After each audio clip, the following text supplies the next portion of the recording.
மாதா தொலைக்காட்சி நேயர்களுக்கு வணக்கம்.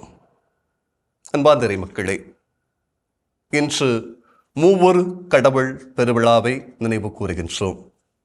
மூவொரு கடவுள் நமது சமயத்தின் மாபெரும் மறைபொருள். ஒரே கடவுளை நம்புகின்றோம், ஆனால் அவர்கள் 3 ஆட்களாக செயல்படுகிறார்கள்.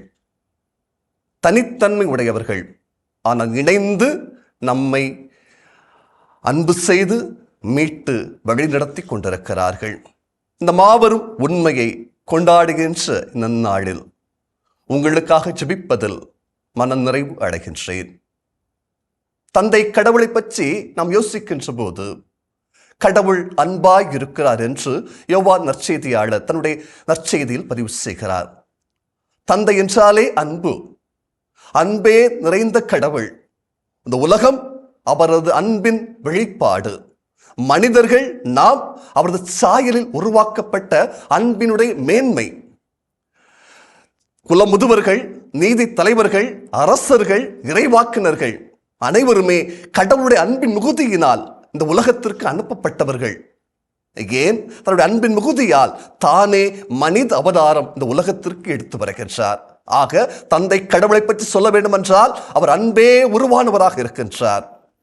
அந்த அன்பிற்கு எள்ளளவும் குறைவுபடாது தன்னுடைய அன்பை வெளிப்படுத்தி கொண்டே இருக்கின்றார். ஆண்டவர் இயேசுவை குறித்து நாம் சொல்லுகின்ற போது மீட்பராக இருக்கின்றார். இயேசு என்று பெயரிடுவேன். அவர் உலகத்தின் பாவங்களை, மக்களை பாவங்களிலிருந்து மீட்பவராக அவர் இருப்பார் என்று இயேசுவை குறித்து அறிமுக பகுதியிலே சொல்லப்படுகிறது.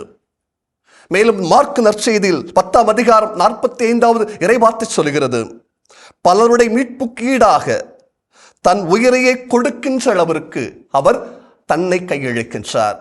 ஆக மீட்பராக தந்தையுடைய விருப்பத்தை நிறைவேற்றுவதற்காக தன் உயிரை சிலுவையில் கொடுப்பதற்காக, இரத்தம் சிந்துவதற்காக தயாராக இருக்கின்றவராக இருப்பவர் ஆண்டவர் இயேசுவாக இருக்கிறார். உங்களையும் என்னையும் மீட்டுக் கொண்டவர், விலை மதிக்க முடியாத இரத்தத்தினால் மீட்டுக் கொண்டவர் இயேசு கிறிஸ்துவாக இருக்கின்றார். தூய ஆவியானவர் இவரை குறித்து சிந்திக்கின்ற போது கடவுள் கொடுத்த வாக்குறுதி, இயேசு வழியாக கொடுக்கின்ற வாக்குறுதி, துணையாளரை தருவேன். அவரை உண்மையை கற்றுத் தருகின்றவராக இருக்கிறார். ஆக துணையாளராம் தூய ஆவியானவர் நம்மை உண்மையை வழி நடத்துகின்றவராக, உண்மைக்கு சான்று பகரக்கூடிய, வாழ்க்கை தூண்டக்கூடியவராக இந்த தூய ஆவியானவர் என்றும் நம்மோடு இருந்து செயலாற்றுகிறவராக, வழி நடத்துகிறவராக இந்த தூய ஆவியானவர் இருக்கிறார்.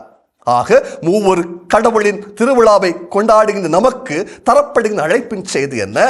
கடவுளால் அன்பு செய்யப்பட்டிருக்கின்றோம், மகனால் மீட்கப்பட்டு இருக்கிறோம், தூய ஆவியால் நிரப்பப்பட்டு வழிநடத்தப்பட்டு கொண்டிருக்கிறோம்.